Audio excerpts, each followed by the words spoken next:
اپنے لیے خطرہ کیا ہے، ملا کا اسلام یا اللہ کا اسلام؟ خطرہ تو دونوں کا ہے جی. سب سے زیادہ تو اللہ کا اسلام خطرناک ہے. جو کہتا ہے لا الہ الا اللہ محمد الرسول اللہ صلی اللہ علیہ وسلم، اسلام اس کو کھا جاتا ہے. بیٹے اب یہ دنیا تیرے لیے بیکار ہے. اسی طرح سے قرآن کی آیت ہے 8 نمبر کی سورہ ہے 12 نمبر کی آیت ہے. اللہ میاں خود کہہ رہا ہے کہ میں لوگوں کے دلوں میں دہشت ڈال دوں گا کافروں کے. دہشت کا مطلب ٹیرر ڈالنے والے کو کیا بولتے ہیں، اللہ خود کہہ رہا ہے. اور پھر آتنکواد کا کوئی مذہب بھی نہیں ہے. اگر ان کا کوئی مذہب نہیں تھا تو ان کی نماز کیوں ہو رہی ہے، ان کو قبر کیوں مل رہی ہے؟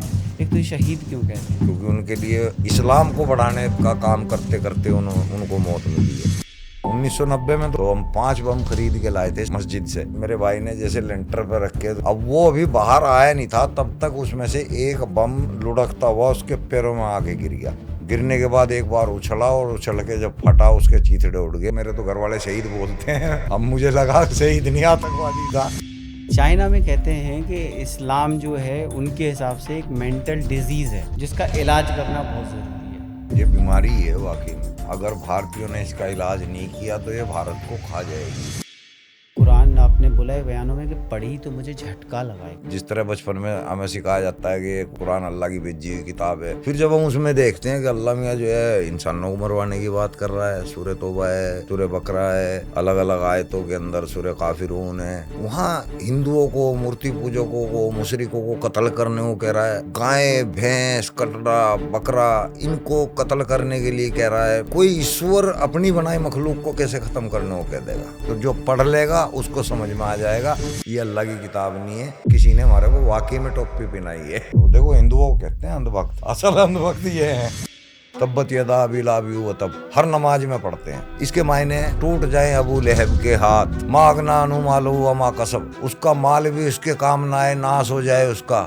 بھائی نماز پڑھ رہے ہو، بس دعائیں دے رہے ہو، کس کو دے رہے ہو؟ وہ تو مر چکا کب کا. یہ صرف رٹ رہا ہے، اس کو پتہ ہی نہیں میں نے پڑھا کیا ہے. اگر اس کو یہ پتہ لگ جائے کہ میں پڑھ کیا رہا ہوں وہ چھوڑ دے گا. محمد کو اللہ کا پیغمبر بتاتے ہیں نا کہ محمد نے تو بتایا خود ہی اپنا آپ کو پیغمبر. میں بولنے لگوں میں پیغمبر ہوں، مان جاؤ گے؟ اس ٹائم کل 78 آدمیوں نے قبول کیا تھا، اور یہ بعد میں اس کے مرنے کے 250 سال بعد جب قرآن چھپ رہی ہے اس کے بھی 200 سال بعد پھر حدیث چھپ رہے ہیں، پھر اس کا پورا وہ چل پڑا نسا. تبلیغ جماعت ہوگی، لو جہاد ہو گیا، لینڈ جہاد ہو گیا، اس سے اسلام کو بڑھایا جا رہا ہے. محمد صاحب جہاں بھی کرنے جاتے ہیں اور ان کو کوئی اڑچن آتی ہے وہ فوراً آیت اتار دیتے تھے. محمد صاحب نے خود غلام باندیاں رکھی ہیں، اسلام کے خلاف کام کیا ہے. بنا نکاح کے زینب کے ساتھ اپنا جیون نکالا، ریحانہ کے ساتھ اپنا جیون نکالا. یہ ریٹن ہے؟ ہاں یہ پکا ہے. لوگوں نے سوال کیا رسول اللہ آپ نے ان کے ساتھ نکاح تو کیا ہی نہیں، شادی تو کی ہی نہیں. بولا نہیں، اس کا میرا نکاح اللہ میاں نے آسمانوں کے اوپر کر دیا، لوگوں کو جو ہے چورن دے دیا.